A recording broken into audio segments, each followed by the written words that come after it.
जैसा कि हम लोग को पता है कि लॉकडाउन के पहले हम लोग का जो क्लास चल रहा था मैट्रिसेस का, और बहुत सारे बच्चे ऐसे भी होंगे कि मैट्रिसेस के क्लास नहीं भी किए होंगे, क्योंकि उस टाइम एडमिशन का टाइम था और उस टाइम एडमिशन चल रहा था।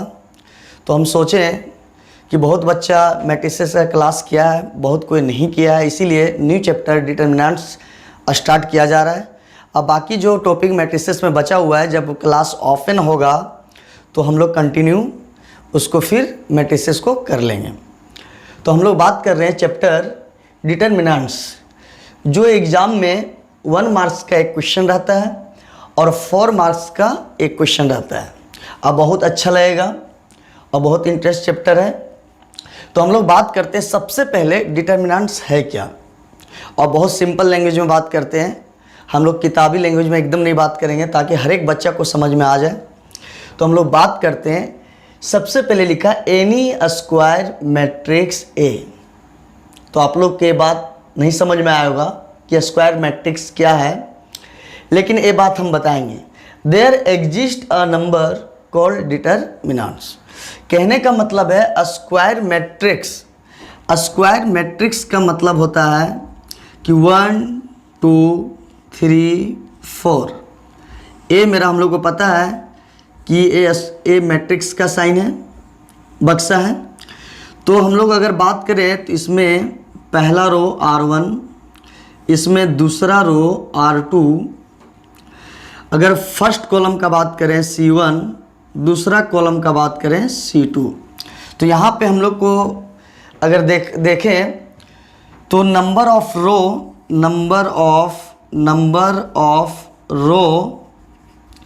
Equal to number of columns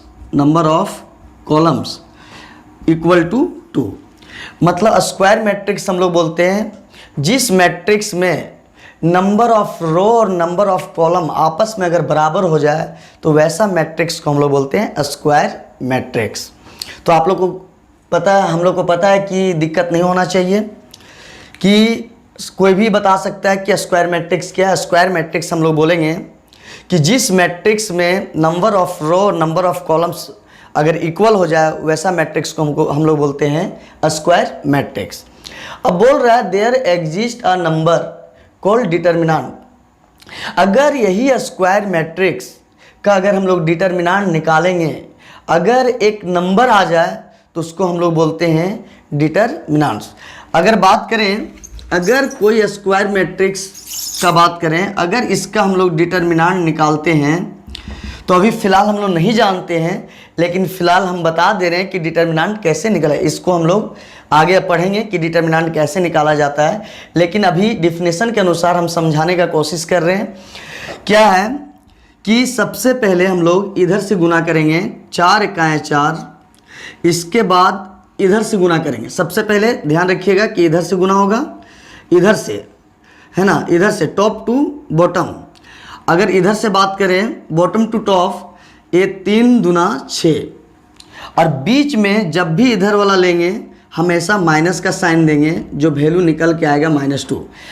अब पता चला था कि ये अभी एक मैट्रिसेस था, और भी कैसा मैट्रिसेस था, स्क्वायर मैट्रिक्स।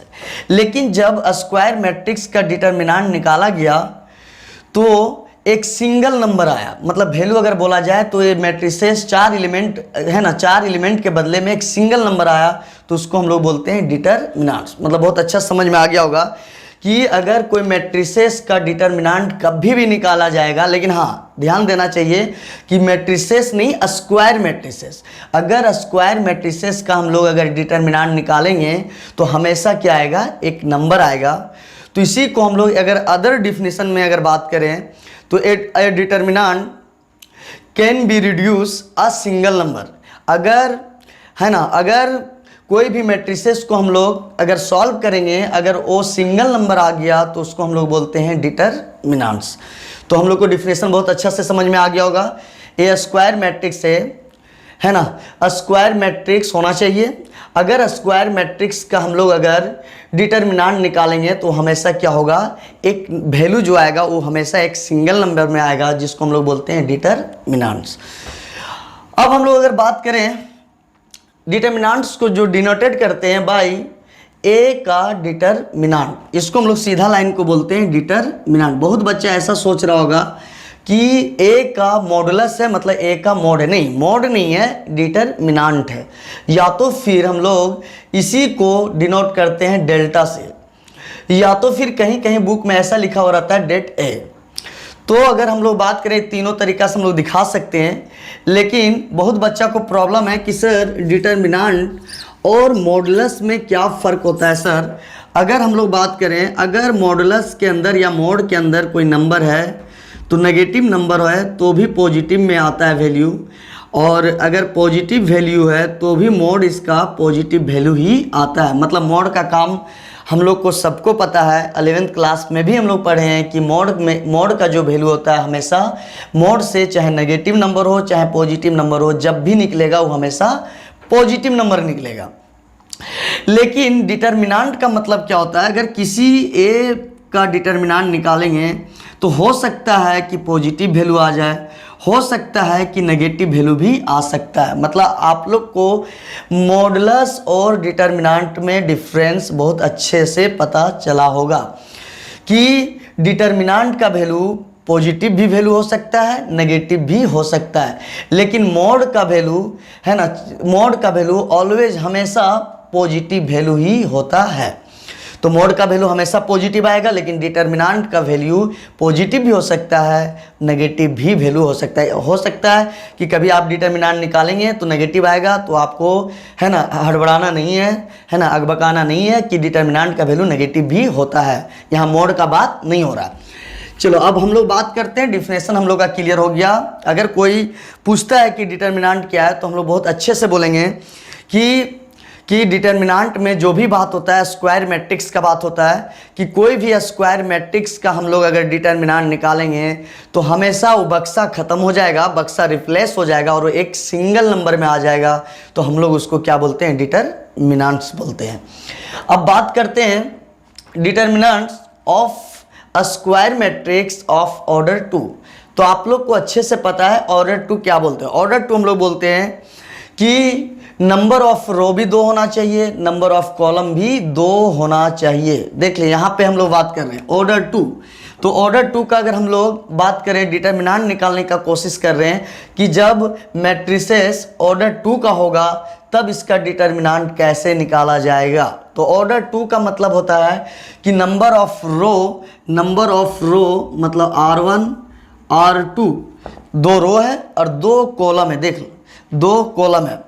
तो जब ऑर्डर 2 का हम लोग डिटर्मिनेंट निकालते हैं तो इसका बारे में यहाँ बताए थे, यहाँ बात कर रहे थे, तो उस टाइम हमको डिफिनेशन समझाना था लेकिन हम बताए नहीं थे, तो वहाँ बोले थे कि ये बातें आगे बताया जाएगा।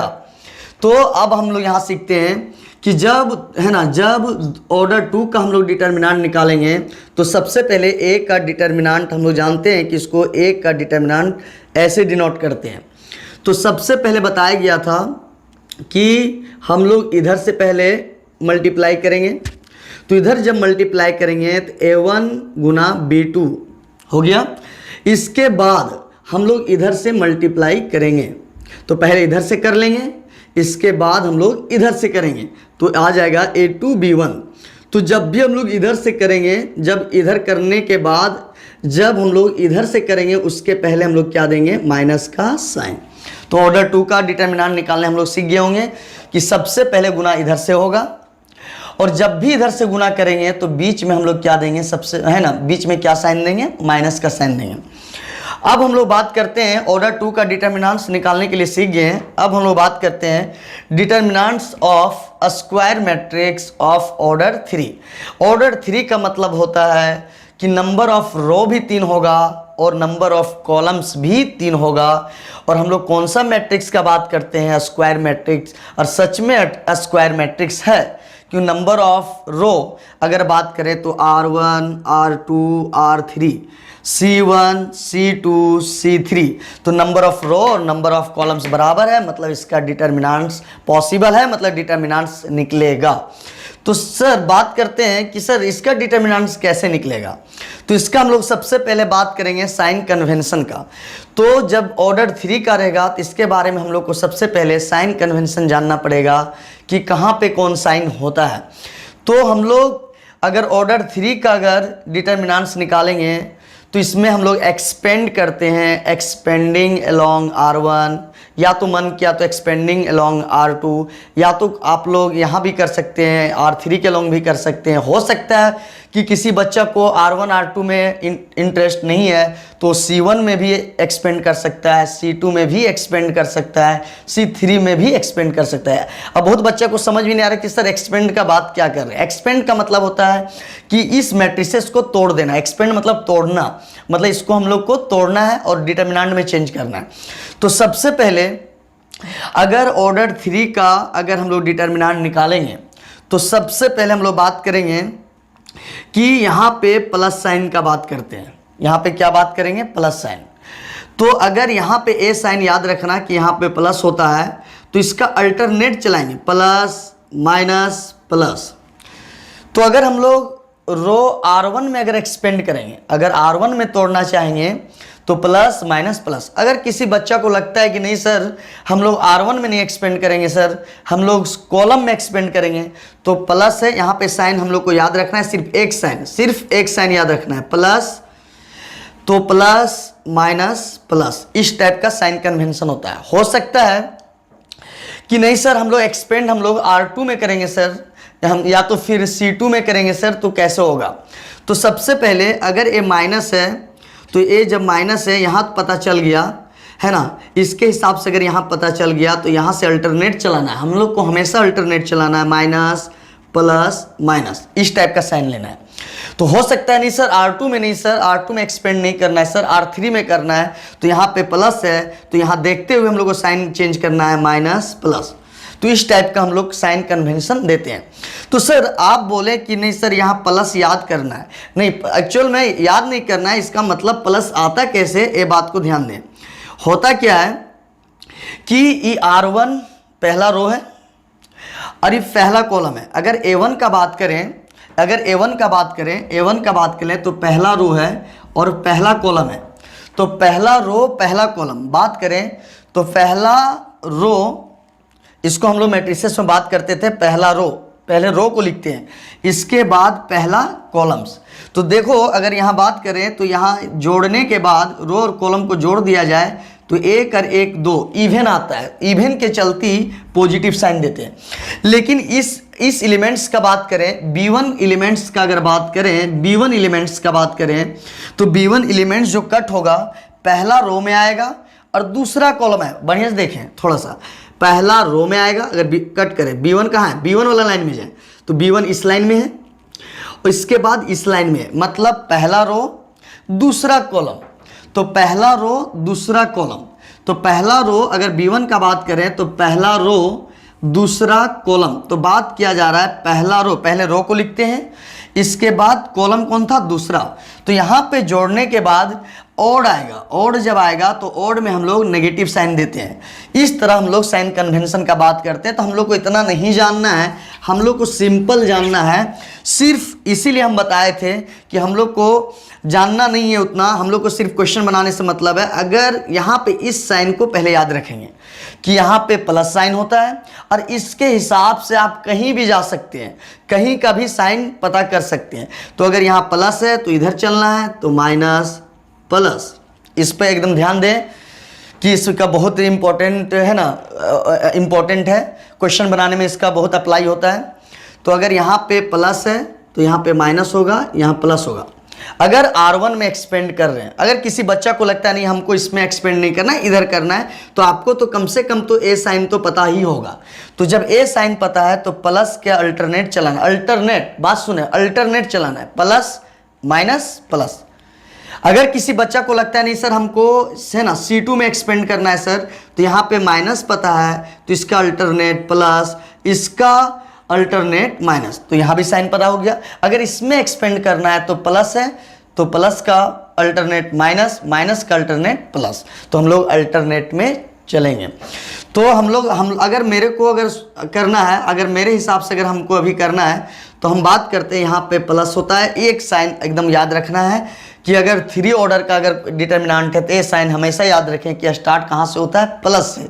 तो प्लस है तो यहाँ हो जाएगा माइनस, माइनस का क्या हो जाएगा फिर आगे प्लस।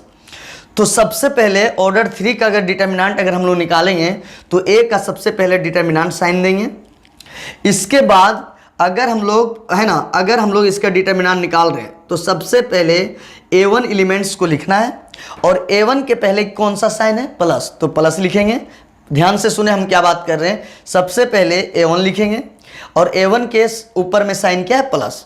अब इतना लिखने के बाद ए एलिमेंट्स अगर हम थोड़ा साइड में बात करें, यहाँ थोड़ा नहीं साफ दिखेगा, A1 A2 A3 B1 B2 B3 C1 C2 C3। तो अगर हम लोग इसका डिटर्मिनेंट निकाल रहे हैं तो A1 के सीधा में काट दिया जाए तो A1 के सीधा में इधर कटेगा और A1 के सीधा में इधर कटेगा, तो बचा कौन सा element B2 B3 C2 C3। तो हम लोग सबसे पहले A1 लिखेंगे, इसका साइन प्लस है ओ लिख देंगे। इसके बाद इसको कट करने के बाद जो जो एलिमेंट्स बचेगा उसका डिटर्मिनेंट लिखेंगे। इसके बाद हम लोग बात करेंगे B1 का, तो जब B1 लिखेंगे, जब किसका लिखेंगे B1, तो इसके ऊपर में साइन क्या है माइनस का, तो B1 लिखने के बाद आप माइनस लिखिए। अब माइनस लिखने के बाद अब इस एलिमेंट को जब हम ले चुके हैं तो इस एलिमेंट के सीधा में आप काट दीजिए, तो B1 के सीधा में A हुआ, B1 के सीधा में A हुआ, तो बचा मेरे को, अगर B1 जब कटेगा तब हम बात कर रहे हैं, तो A2 A3 है ना। इसके बाद बचा C2 C3। अब A मेरा भी कंप्लीट हो गया। अब आगे हम लोग अगर बात करेंगे, हम लोग एक्सपेंड कर रहे हैं तो बात करेंगे C1, तो सबसे पहले C1 लिखेंगे और C1 का साइन क्या है प्लस, तो हम लोग प्लस दे दिए। अब हम लोग को जब C1 के सीधा में अगर कट करेंगे, C1 के सीधा में अगर कट करेंगे तो C1 के सीधा में A हुआ और इधर से A कट गया। देख ले यहाँ पे देखें, C1 के सीधा में A कट हुआ, C1 के सीधा में A एलिमेंट सारा, तो A एलिमेंट सारा गायब हो गया, तो बचा A2 A3 B2 B3। तो हम लोग इस तरीका से ऑर्डर 3 को सॉल्व करते हैं। तो हम लोग को बढ़िया से पता है ऑर्डर 2 को कैसे सॉल्व करेंगे, पहले इधर से गुना करेंगे और जब हम लोग इधर से गुना करेंगे तो उसके पहले माइनस देंगे, बहुत अच्छे से पता हो गया। अगर ऑर्डर 3 का बात करेंगे तो सबसे पहले हम लोग यहाँ से एक साइन कन्वेंशन याद रखना पड़ेगा, अगर यहाँ प्लस है तो इसके हिसाब से हम लोग को चलना है, अगर प्लस लेंगे तो माइनस, माइनस का अल्टरनेट प्लस, अगर इधर लेंगे तो प्लस का है ना उल्टा माइनस, माइनस का उल्टा प्लस, तो आप कहीं भी जा सकते हैं है ना। तो हम लोग अगर बात करें तो ऑर्डर 3 का अगर डिटर्मिनेंट निकालेंगे तो सबसे पहले A1 लिखेंगे। हम लोग किधर एक्सपेंड कर रहे हैं, देखो R1 के लॉन्ग किधर एक्सपेंड कर रहे हैं, एक्सपेंडिंग अलोंग R1, ये बताया जाएगा। अभी फिलहाल याद रखें कि हम लोग R1 के लॉन्ग मतलब एक्सपेंड कर रहे हैं, मतलब है ना डिटर्मिनेंट को ब्रेक कर रहे हैं, मैट्रिसेस को ब्रेक कर रहे हैं। तो प्लस A1 हो गया, तो A1 के सीधा में A और A कट गया तो A एलिमेंट बचा जिसका डिटर्मिनेंट लिखना है। इसके बाद हम लोग B1 लिखेंगे, तो B1 के ऊपर में क्या साइन है माइनस, तो B1 को कट करेंगे, B1 के सीधा में कट करेंगे, देख लो बढ़िया से देखो, B1 के सीधा में कट करेंगे तो बचेगा A2 A3 C2 C3।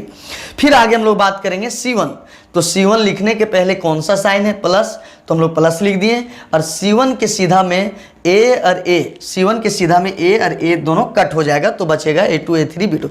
अब बाकी आप लोग को पता है कि ऑर्डर 3 से कहाँ बन गया ऑर्डर 2, तो फिर हम लोग ऐसे सॉल्व करेंगे B2 B3 और इधर से जब सॉल्व करेंगे माइनस, फिर इधर सॉल्व करेंगे, इधर से देख लो यहाँ का बात कर रहे हैं, ऑर्डर 2 में आ गया, ऑर्डर 3 से कहाँ गया ऑर्डर 2 में, तो इधर से पहले बात करेंगे A2 C3 और जब भी इधर से बात करेंगे तो A3 C2 के पहले माइनस लाएंगे, फिर इधर से बात करेंगे A2 B3 और इधर से जब बात करेंगे तो फिर हम लोग माइनस करेंगे।